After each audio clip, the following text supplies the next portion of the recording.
prenons notre Bible dans l'Évangile selon Marc. L'Évangile selon Marc, si nous avons trouvé, nous nous mettons debout pour recevoir ce grand homme, celui qui est au-dessus de tout. Donc, Marc, chapitre 11, nous lisons du verset 15 au verset 17. Marc, chapitre 11, nous lisons du verset 15 au verset 17. Je lis la parole de Dieu au nom de Jésus. Amen. Marc, chapitre 11, à partir du verset 15. Ils arrivèrent à Jérusalem, et Jésus entra dans le temple. Il se mit à chasser ceux qui vendaient et qui achetaient dans le temple. Il renversa les tables des changeurs et les sièges des vendeurs de pigeons. Et il ne laissait personne transporter aucun objet à travers le temple. Et il enseignait et disait, n'est-il pas écrit, ma maison sera appelée une maison de prière pour toutes les nations, mais vous en avez fait une caverne de voleurs. Jean chapitre 2. Jean chapitre 2. Jean chapitre 2, versets 13 à 17. Jean chapitre 2, versets 13 à 17. Je lis la parole de Dieu au nom de Jésus. La Pâque des Juifs était proche, et Jésus monta à Jérusalem. Il trouva dans le temple les vendeurs de bœufs, de brebis et de pigeons, et les changeurs assis. Ayant fait un fouet avec des cordes, il les chassa tous du temple, ainsi que les brebis et les bœufs. Il dispersa la monnaie des changeurs et renversa les tables. Et il dit aux vendeurs de pigeons, ôtez cela d'ici, ne faites pas de la maison de mon père une maison de trafic. Ses disciples se souvinrent qu'il est écrit, le zèle de ta maison me dévore. Seigneur, c'est ta parole. Qu'elle nous revienne, ô Dieu révélé, et qu'elle nous fortifie en toutes choses. Tu es Dieu, car il est dit que tu envoyais la parole, et la parole les guérit. Que nous soyons guéris par ta parole. Au nom de Jésus. Amen. Amen. Asseyez-nous. Le titre de notre message, c'est « Maison de prière et non de trafic ». Maison de prière et non de trafic. Maison de prière et non de trafic. Bien-aimés, si nous lisons les visions divines d'Ézéchiel, les visions divines d'Ézéchiel, ces visions sont détaillées dans le livre qui porte son nom, le prophète Ézéchiel. Et si nous lisons cela quand nous aurons le temps, à la maison nous pourrons lire les visions divines d'Ézéchiel, du prophète Ézéchiel. Il note dans ce livre que la gloire de Dieu remplit le temple. Il note aussi que le trône de Dieu se trouve dans le temple. Et un peu plus loin, il note que l'éternel Dieu réside éternellement dans le temple. Enfin, il souligne que l'entrée dans le temple exige au préalable la confession de tous les péchés. Effectivement, quand nous allons dans les chapitres 8 et 11, nous allons voir que Ézéchiel, dans ces chapitres 8 et 11, dénonce les abominations, en tout cas commises par le peuple d'Israël. Le peuple d'Israël avait commis des abominations à l'encontre de l'Éternel Dieu. Et l'on peut lire dans Ézéchiel 10, si on peut rapidement trouver, Ézéchiel 10, verset 18. Si l'on peut lire rapidement dans Ézéchiel 10, verset 18, nous lisons la parole de Dieu, Ézéchiel 10, verset 18, nous lisons, oui papa vas-y. Ézéchiel 10, le verset 18. Oui. La gloire de l'Éternel se retira du seuil de la maison et se plaça sur les chérubins. Et 11, chapitre 11, Chapitre 11, verset 23. verset 23, je lis la parole. La gloire de l'Éternel s'éleva du milieu de la ville et elle se plaça sur la montagne qui est à l'orient de la ville. Amen. Donc, la gloire de Dieu se retire. Effectivement, le peuple d'Israël devait, par rapport à l'Éternel, obéir et être fidèle. Mais au lieu d'être fidèle à l'Éternel, au lieu d'obéir à l'Éternel, ce peuple est allé adorer des idoles. Ce peuple est allé adorer des idoles. Et la gloire de Dieu n'était plus là où il se retrouvait. Et de nos jours, beaucoup d'églises sont vides. Beaucoup d'églises sont vidées, sont vides de la gloire de Dieu. Beaucoup d'églises sont vides de la gloire de Dieu. Et pourquoi? Parce que dans ces églises, on ne prie plus Jésus en réalité.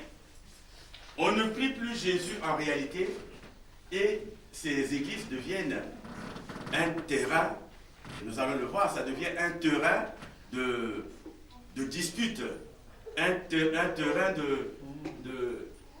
disons, de quiproquo. Et si les gens ne prennent garde, en tout cas, vous êtes là, vous croyez que le Saint-Esprit est avec vous, mais au fait, le Saint-Esprit s'est retiré. Parce que tous les blasphèmes sont acceptés, mais le blasphème contre le Saint-Esprit est impardonnable. C'est pour cela que ce matin, si le temps nous le permet, nous allons essayer de nous pencher sur deux points. Le premier point, qui sera le plus long, c'est le temple de Dieu. Nous allons voir le temple de Dieu. Dans le temple de Dieu, nous allons essayer de voir des points très importants dans un temple. Et le deuxième point, nous allons essayer de voir certaines conduites. Nous allons essayer de voir certains comportements, c'est-à-dire qu'on appelle des attitudes. Nous allons voir certaines attitudes. Mais avant de parler du temple de Dieu, nous allons rapidement lire 1 Corinthiens 3.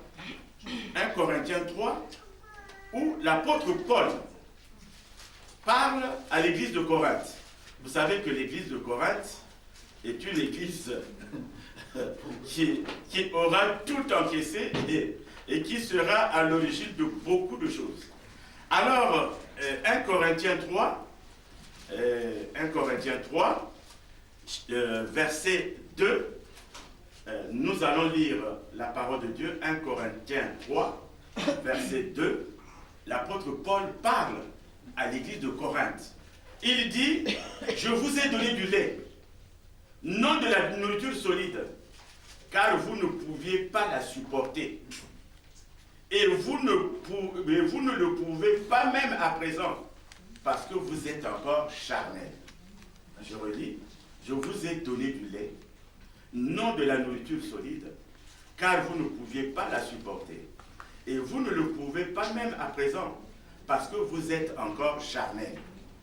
Et Hébreux, un peu plus loin, Hébreux chapitre 5, un peu plus loin, Hébreux chapitre 5, Hébreux chapitre 5, versets 12 à 14 nous dit, Hébreux chapitre 5, verset 12 à 14 nous dit, vous, en effet, qui depuis longtemps devriez être des maîtres, vous avez encore besoin qu'on vous enseigne les premiers rudiments des oracles de Dieu.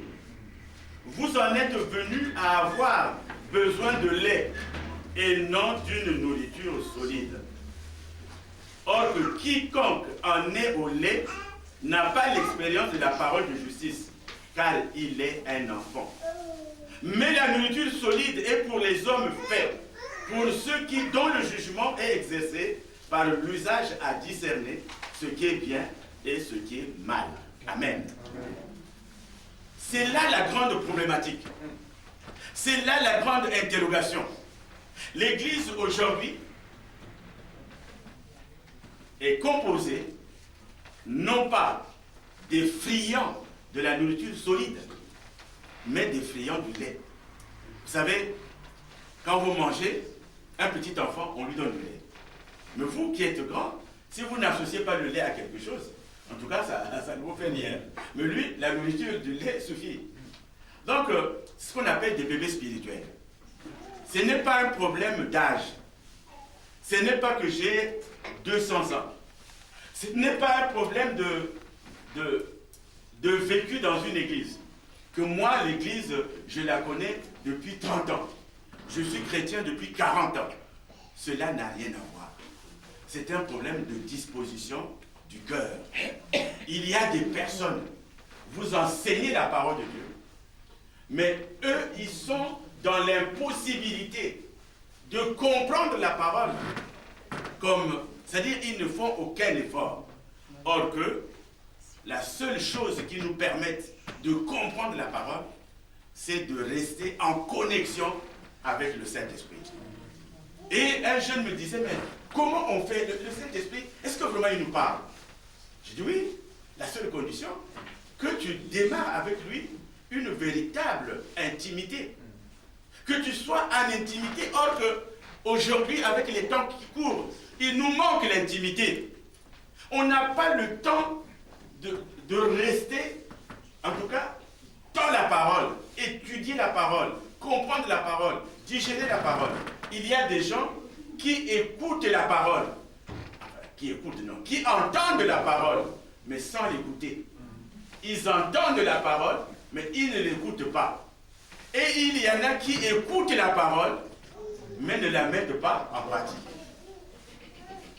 L'Église aujourd'hui est devenue consommatrice de la parole.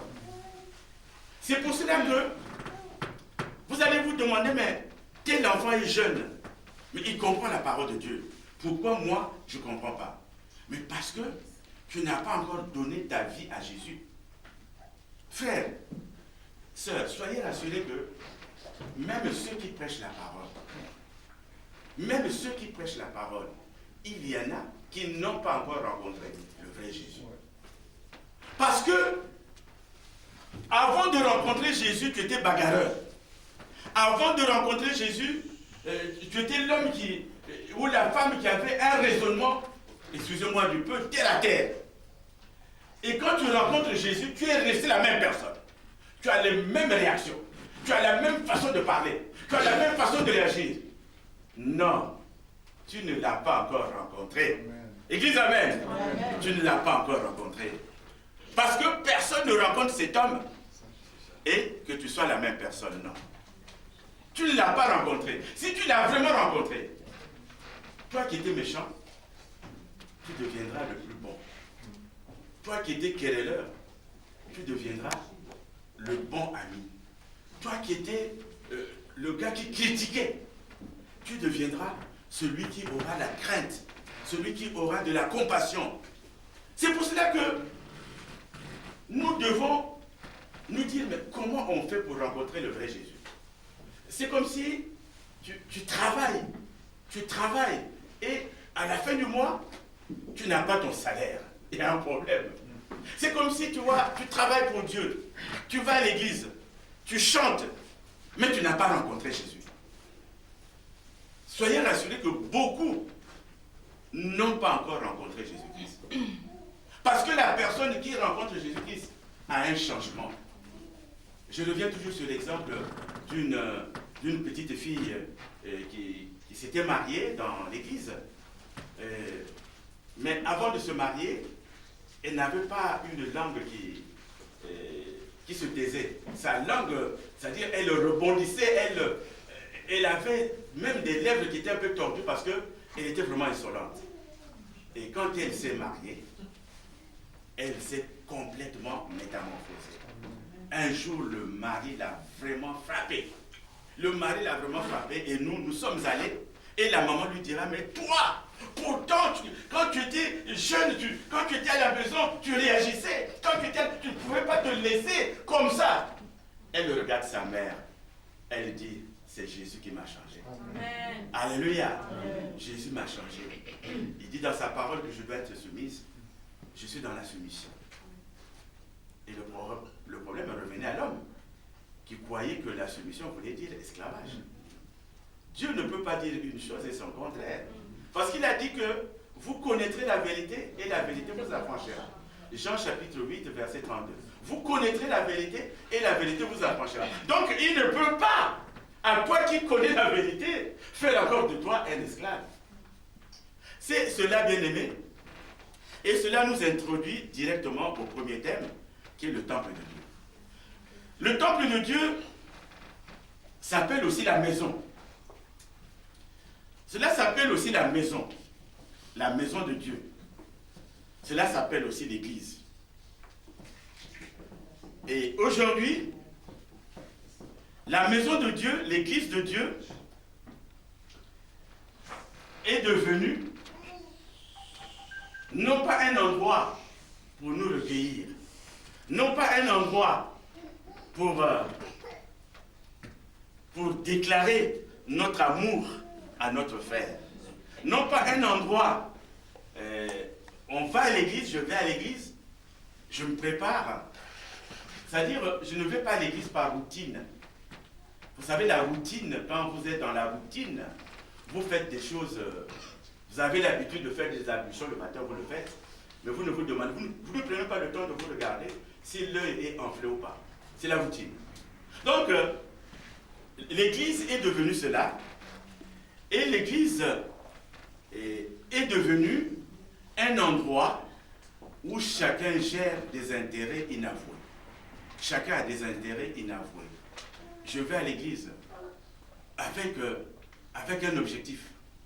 C'est que j'ai amorcé un petit commerce. Je reçois, je ne sais pas, des habits qui viennent d'Italie, ou je vais en Italie faire un petit commerce, ou je vais en Turquie faire un petit commerce. Je me dis, mais ces choses-là, il faut que les gens achètent. Alors le meilleur endroit, c'est l'église. Le matin, quand j'arrive, les sœurs savent que je viens de Turquie. Les frères savent que j'ai été en Italie. Et quand j'arrive le matin, chacun a passé sa commande.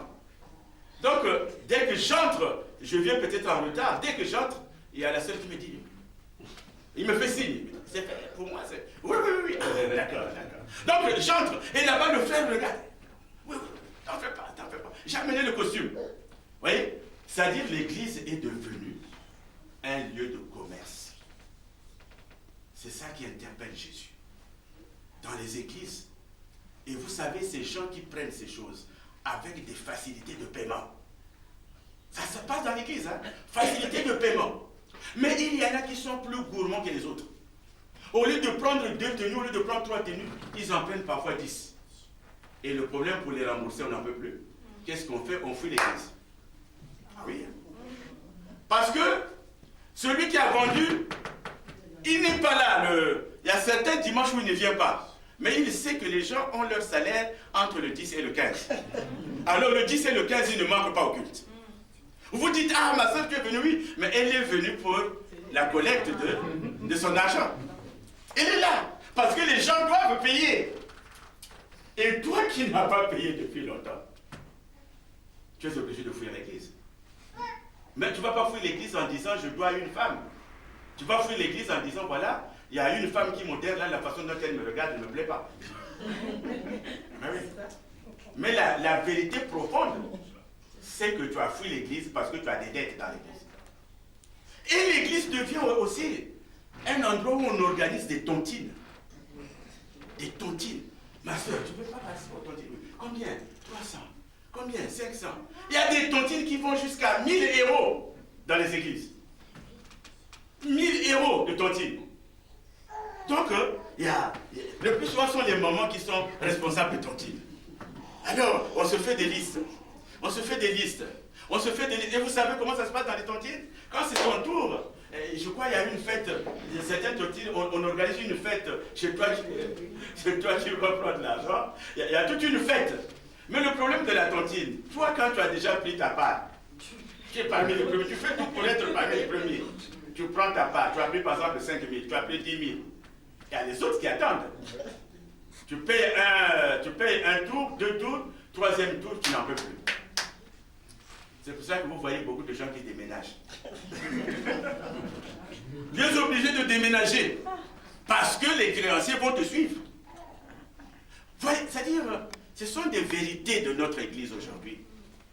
Ce sont des vérités. Et quand vous voyez des gens, c'est-à-dire, vous ne pouvez pas comprendre que ce qui lie ces gens-là, c'est Jésus-Christ. Ce n'est plus Jésus-Christ qui lie. C'est plutôt les petites affaires qui lient les enfants de Dieu. On est dans un petit commerce tous les deux, ça nous lie. On est dans une tontine tous les deux, ça nous lie. Voyez? Donc, l'église, c'est-à-dire, la maison de Dieu est devenue comme ça. La maison de Dieu est devenue comme ça, et puis ce n'est pas tout. Là encore, on peut dire, bon, ce sont des choses un peu acceptables. Mais il y a des gens qui prennent la maison pour un défilé de mode. Dimanche, je vais les écraser. Je vais les écraser dimanche. En tout cas, ils verront comment je veux m'habiller. Donc, on a pris le meilleur vêtement, on l'a pris. Et quand on vient le dimanche, on dépose les offrandes, toi tu es encore là-bas chez toi. Tu es encore assis. Les gens viennent déposer les offrandes, toi tu es assis. Parce que là, tu es dans la confusion. Tu attends que tout le monde ait déposé son offrande.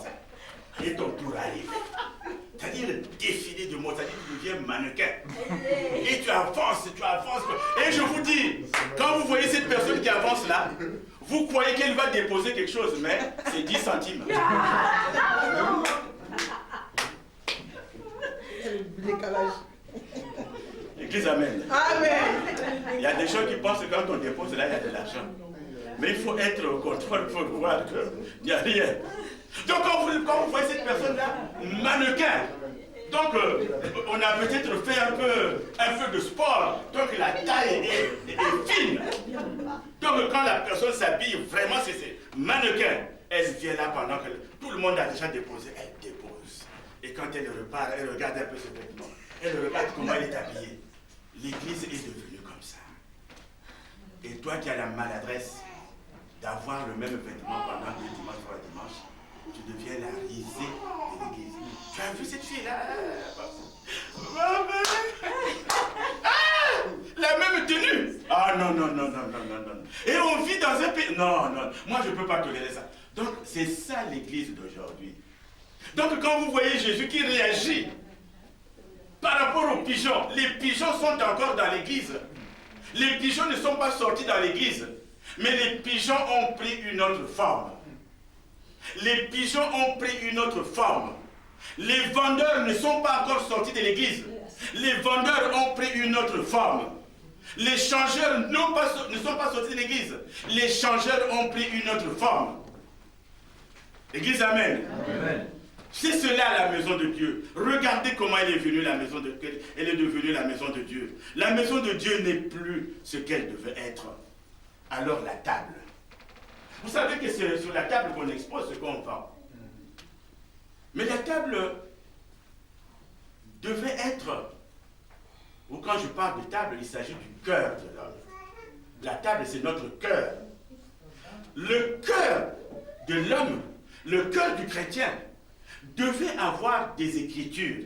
Les écritures, ce sont les écritures saintes. C'est-à-dire la parole de Dieu, la parole du salut, devait être inscrite sur nos cœurs, dans nos cœurs. Mais aujourd'hui, le cœur n'a plus cette écriture. Le cœur n'a plus la parole en lui. Le cœur a aujourd'hui les convoitises du monde.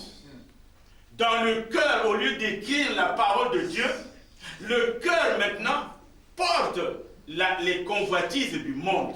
C'est-à-dire, pendant que je vous êtes en train d'écouter la parole, vous vous dites, tiens, à midi, il y a quelqu'un qui doit venir me livrer ça. Je l'avais commandé depuis tel jour. Ah, mais qu'il fasse vite, parce que s'il met du temps, moi, je vais partir. Je veux partir. Toute la semaine, vous n'avez pas eu le temps de lire la parole de Dieu. Parce que vous étiez dans les affaires. Vous étiez dans les convoitises. Ah, telle fille, vraiment, elle me tourne la tête. Je ne sais pas comment il faut faire croire. Mais il faut que j'achète une belle voiture. Donc je vais acheter une belle voiture pour l'éblouir. Mais quand elle regarde la voiture, ça veut dire, mais qu'est-ce qu'il faut vraiment à cette fille-là? Mais au lieu de penser à la fille, est-ce que tu as eu le temps d'écouter la parole de Dieu? L'église, amen. Amen. C'est ça la table. C'est-à-dire, la table aujourd'hui, c'est-à-dire la parole du salut, parce que nous prions pour avoir le salut. Donc, on dit que le salut est gratuit. Mais la parole du salut a été prostituée. Elle a été prostituée, c'est-à-dire ce n'est plus la parole. Parce que cette parole-là, on l'a déformée en évangile de prospérité, en évangile du ventre. Chacun va faire des prédications pour son ventre. Je suis là, regardez. Il y a longtemps que j'ai commencé à parler, mais attendez, la parole est bonne, pourquoi vous ne s'aimez pas là? Pourquoi vous ne s'aimez pas là? Hein? La parole est bonne, pourquoi vous ne s'aimez pas? Ah, mais vous aussi vraiment, venez s'aimer, vous serez bénis au nom de Jésus. Or que c'est vrai, on peut s'aimer, mais si le cœur lui-même, le cœur te dit de déposer, et à la parole qui t'a vraiment intéressé, tu sèmes. Église, amen. Amen. Donc, c'est-à-dire la parole, parce que quand on parle de l'évangile, l'évangile veut dire bonne nouvelle. La bonne nouvelle de Jésus qui nous conduit au salut, elle a été prostituée, elle a été détournée de son sens. Elle a été détournée de son... C'est pour cela que vous voyez beaucoup de doctrines. Vous voyez beaucoup de doctrines. Et parfois, lorsque vous n'êtes pas averti, vous dites que c'est le dernier qui a parlé qui a raison. Alors que le dernier qui parle, c'est la Bible. Amen. Alléluia. Amen. Même les Bibles, il y en a qui sont tronquées. Il y a des Bibles qui sont tronquées. Donc, il faut être ce que Jésus-Christ nous dit dans, si je ne me trompe pas, 2 Corinthiens, je crois 17. Dans 2 Corinthiens 17, si je ne me trompe pas, il nous parle, dans 2 Corinthiens 17, il nous parle, non pas 2 Corinthiens, Acte 17. Acte 17, verset 10 à 11.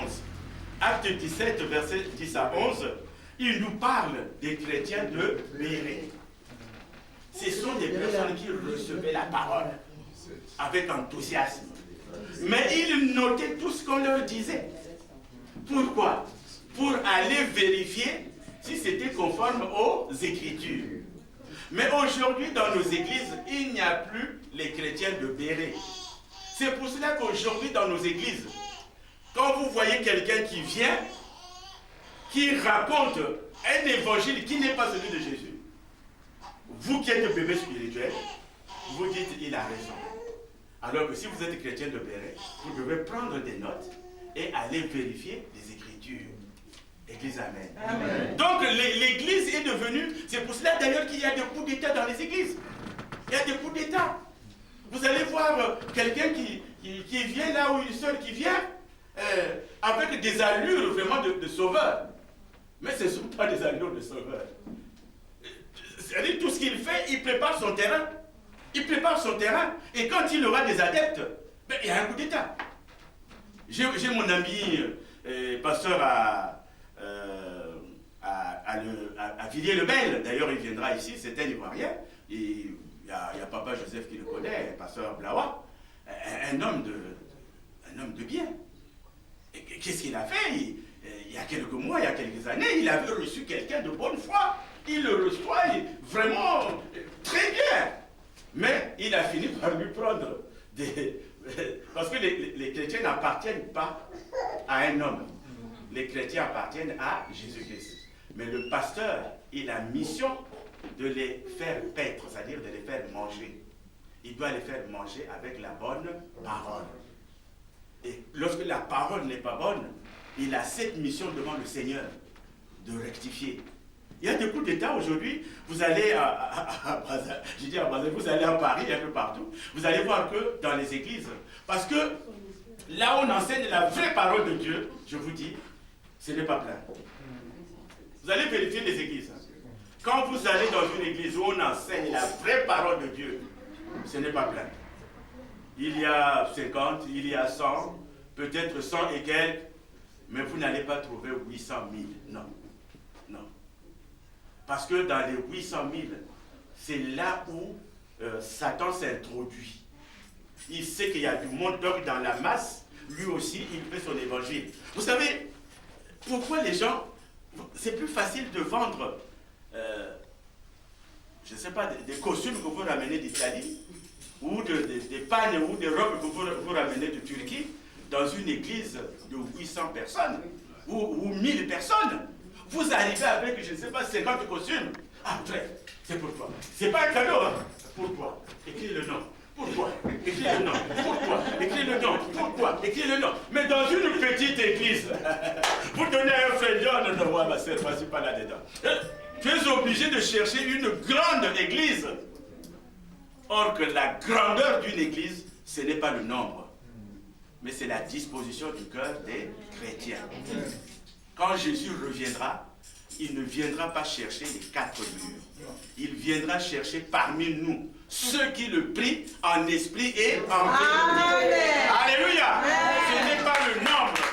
Et la Bible dit, ce n'est pas, en tout cas, une grande armée qui sauve le roi. C'est la disposition de ton cœur. Et quand Jésus va venir, il va prendre par coin.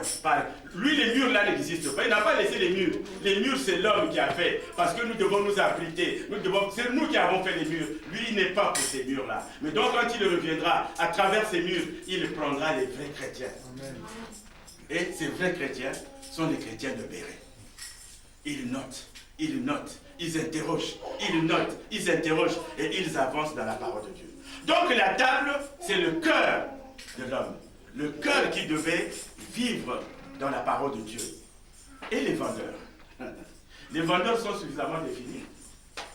Les vendeurs sont suffisamment définis. Ce sont des colporteurs de la mauvaise parole. Eh oui. Vous les reconnaîtrez facilement. Si vraiment vous lisez la parole, vous allez facilement les reconnaître. Et quand ils viennent, ils ont une allure à eux. Parce que la Bible nous dit, l'humilité précède la gloire. Fais-toi petit. Fais-toi tout petit. Et Dieu va t'élever. Mais eux, quand ils arrivent, vous allez voir, vous allez facilement les remarquer. Ils ont une allure à eux. Une allure. Parce que là, dans la tête, ils ont le savoir. Là, dans la tête, ils ont la maîtrise. Là, dans la tête, ils ont tout. Donc, dès que vous le voyez, vous sentez que celui-là, il est différent. Mais il est différent pourquoi? Parce que c'est un frère. Il est différent pourquoi maintenant? Parce que en lui, il y a l'orgueil. En lui, il y a une mauvaise semence. Il y a une mauvaise semence. Aujourd'hui, les mauvaises semences ont quitté la bergerie. Parce que dans la bergerie, il n'y avait pas de place. Les mauvaises semences ont quitté la bergerie et on les trouve un peu partout. Alors c'est à nous d'être vigilants. Et la seule vigilance, c'est la parole de Dieu. C'est lire la parole de Dieu. Sinon, vous savez, il y a un homme qu'on appelait Panurge. Il avait des moutons. Il avait des moutons Panurge. Alors il y a un mouton qui a fait un faux pas. Tous les autres ont fait le faux pas. Sinon, nous devenons des moutons de Panurge. Alléluia. Amen. Lui, il avait des moutons, mais les moutons suivaient sans savoir pourquoi. Et là où ils allaient, pof, ils allaient pour mourir. Aujourd'hui, nous sommes dans les temps de la fin. Nous sommes dans les temps de la fin. Vous allez voir les choses que le Seigneur a annoncées, que nous vivons aujourd'hui. On ne peut pas concevoir qu'un homme qui a eu un enfant, c'est son enfant et c'est une fille. La fille va grandir. La fille n'a que 2 ans. La fille qui n'a que 3 ans. Il va violer sa fille de 2 ans, 3 ans. Mais c'est des abominations qu'on ne lisait pas dans le temps. Mais aujourd'hui, vous voyez des hommes, des papas, des pères de famille. Et parfois, quand vous les voyez, ils sont très sérieux. Et vous regardez la télévision, France Télévision, FR3, vous regardez, on vous sort un homme assez important, c'est un violeur de filles. Et pendant ce temps, la femme ne l'a pas quitté, la femme est là. Il y a des abominations. Vous allez assister à des choses. Il y a des gens qui prient tranquillement dans une église. Mais il y a des forcenés qui rentrent pour exécuter ceux qui prient. C'est-à-dire, les choses abominables sont arrivées, commencent à arriver. Vous allez voir que dans nos États, le président de la République qui devait protéger le peuple, le président de la République qui devait donner à manger au peuple, qu'est-ce qu'il fait? Il a des intentions égoïstes. Il s'occupe de sa famille.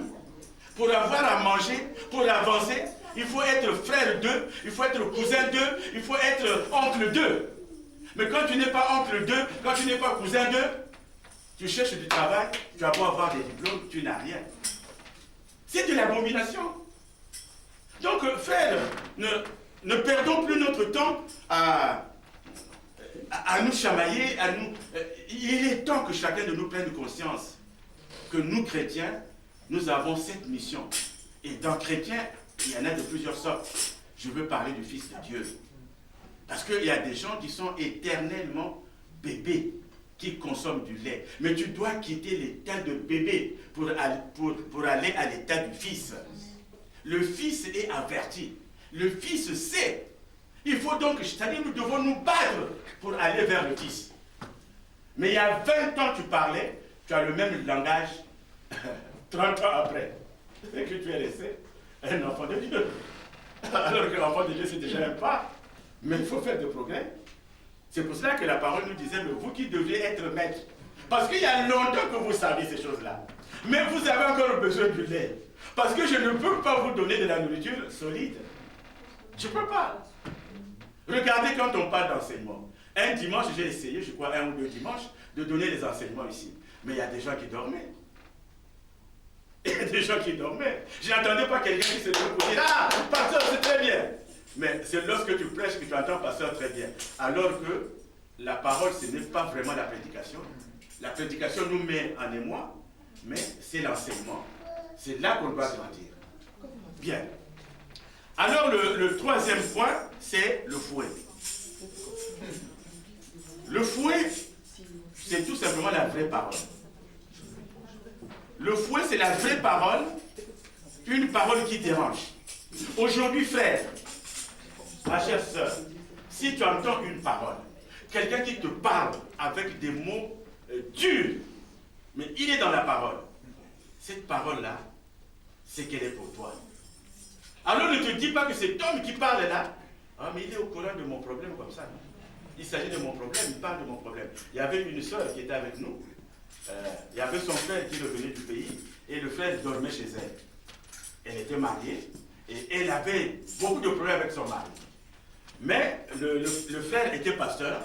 Le dimanche, quand il est arrivé à l'église, il a parlé des choses, et la sœur croyait que le frère est allé le critiquer à l'église. Alors que la parole de Dieu vient au moment opportun. Si un pasteur se dit, je veux faire tel message contre un tel, il est anathème. Il est anathème. Il sera puni et sévèrement par le Seigneur. Demandez aux prédicateurs qui sont là. C'est pour cela que personnellement, je n'ai jamais dit à quelqu'un, Papa Sévérin est là. Je ne lui ai jamais dit, dimanche, je viens prêcher sur tel thème. Papa est là. Je ne t'ai jamais dit, dimanche, je prêche sur tel thème. Je te dis, plie tes genoux. Prie, demande au Seigneur, il te donnera le message que tu dois apporter. C'est cela. Mais j'aurais pu dire, écoute, il se passe ceci dans l'église, je viens prêcher sur ça. Non. Donc si, il y a des gens qui pensent, hein, c'est qu'il dit, mais vraiment, ça ressemble à tel problème. Oui, si tu es encore bébé spirituel, tu n'as pas encore compris le miracle de la parole. Parce que la parole a un miracle. Amen. Église, amen. Amen. La parole a un miracle. Mais toi, tu n'as pas encore compris le miracle de la parole. Donc le fouet, c'est la vraie parole. La vraie parole, quand tu l'entends, il y a quelque chose. Il y a quelque chose qui s'est passé. Il y a une jeune fille. Un jour, elle est à l'église. Le pasteur parle à cette fille-là. Elle rentre chez elle. En tout cas, elle n'est plus. Elle se dit, il y a quelque chose. Il y a quelque chose. Et ce qu'elle avait rejeté pendant que le pasteur lui parlait, elle a dit, ah, le pasteur avait raison. Ce n'est pas le pasteur qui avait raison. c'est la parole qui était sortie qui avait raison. Amen. L'église Amen. Amen. C'est pas le pasteur, mais c'est la parole. Parce que la parole qui sort, cette parole-là, elle est envoyée par quelqu'un. Et c'est ce quelqu'un-là qui gère. Nous ne sommes que, chacun de nous est un canal par lequel Christ s'adresse à son peuple. La place où je suis, c'est sa place. Et c'est lui qui envoie. Alors rapidement, donc je disais que le fouet, c'est tout simplement cette parole de Dieu qui nous fouette, qui nous révèle, qui nous remet en ordre, qui nous dit, mais non, tu es en faux, parce que le meilleur ami, ce n'est pas celui qui te dit toujours, ah, frère, ah, tu sais bien, hein? Ah, la fille que tu as eue, ah, elle est belle. Hein? Ce n'est plus là. Une autre fille, ah, moi je t'envie, tu as du succès. Ça, ce n'est pas un ami. L'ami, c'est celui qui te dit, mon frère, tu as tort. Église, Amen. Amen. Comme la parole de Dieu. La parole de Dieu nous remet sur le droit chemin. Donc la parole de Dieu nous aime. Amen. Tu dis à ton frère, à ta soeur, je t'aime mon frère. Je t'aime ma soeur. Alléluia. Alléluia. La parole de Dieu nous aime. Alléluia.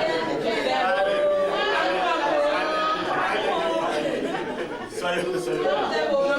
Alors, rapidement, je vais aborder le deuxième point. Je ne mettrai pas du temps.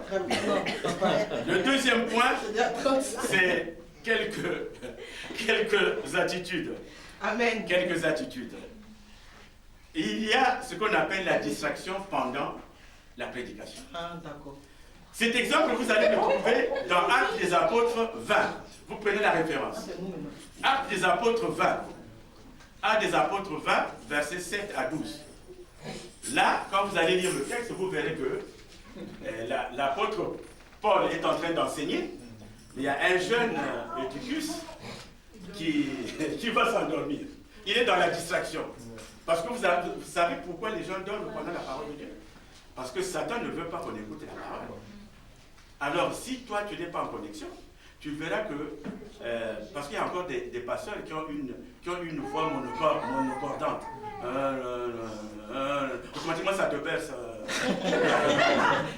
Moi, j'ai vu dans des églises, le pasteur est en train de prêcher, et puis tu entends. Mais mon frère, qu'est-ce qui se passe? Parce que Dieu ne veut pas qu'on écoute la parole. Église, Amen. Tu as des voix monocordantes. C'est pour ça que Satan ne veut pas. C'est pour ça qu'il nous envoie le sommeil pendant qu'il y a la parole de Dieu. J'ai vu, c'est pas que vous demandez à maman, il est témoin. Hein? On est en train de prêcher, vous entendez quelqu'un. Donc, dès que vous commencez, et puis lui-même se réveille. Mais qu'est-ce que. Mon frère, tu étais où? Tu étais dans un autre voyage. Parce que il ne faut pas avoir la distraction pendant la parole de Dieu. C'est pour cela qu'on nous demande de prendre des notes. L'église, Amen. Amen. Alors, c'est l'exemple de ce jeune-là qui écoutait et qui est tombé. Il est tombé, heureusement.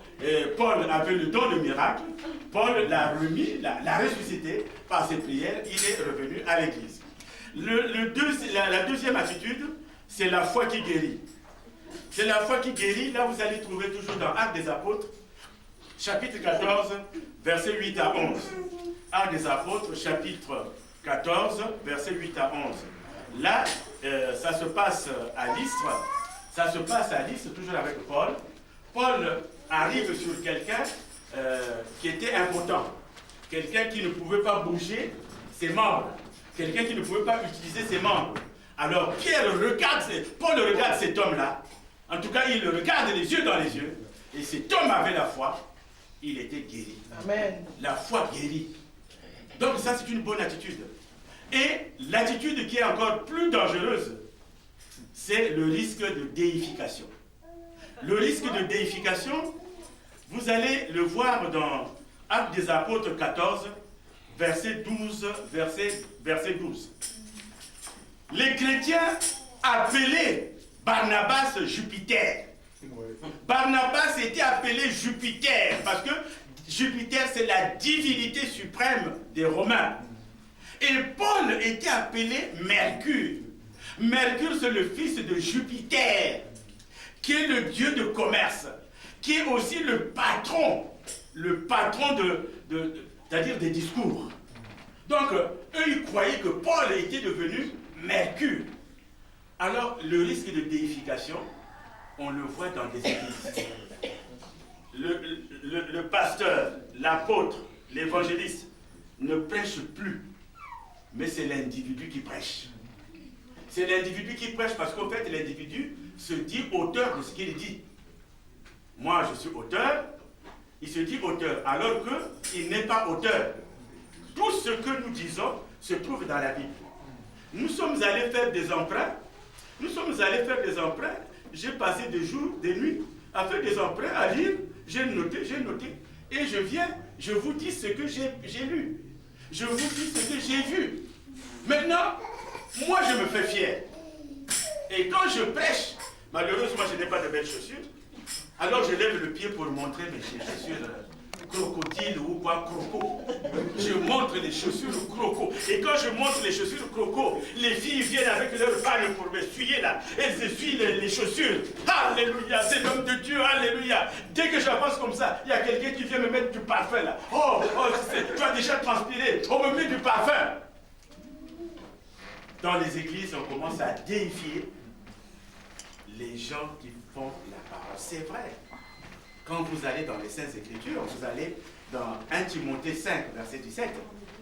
1 Timothée 5, verset 17 nous dit que les anciens qui dirigent bien soient jugés dignes d'un double honneur, surtout ceux qui travaillent à la prédication et à l'enseignement. On a droit à un double honneur, mais cela ne veut pas dire qu'on devient un Dieu. Vous savez, il y a des églises. Le pasteur, quand vous commencez le culte, par exemple, le culte va finir à midi, lui, il va prêcher la parole, il vient à midi moins le quart. Vous l'attendez là. Les modérateurs n'en peuvent plus, les chanteurs, là, les musiciens. Lui, il vient à midi moins le quart, donc 15 minutes avant la fin. Mais soyez rassurés, vous n'allez pas sortir à midi. Parce qu'il va faire son introduction pendant 1 heure. 1 heure, c'est l'introduction. Quand il a fini l'introduction, bon, maintenant, je vais passer au vrai message. Et quand il prend le vrai message, c'est 3 heures. 3 heures, 4 heures. Et quand il fait sa conclusion, il faut compter 2 heures. C'est-à-dire, les hommes de Dieu, les serviteurs de Dieu, prennent maintenant la place de Jésus-Christ. Or que la Bible nous dit que l'humilité précède la gloire. Eux-mêmes, ils ne marchent plus normalement, ils ont une démarche.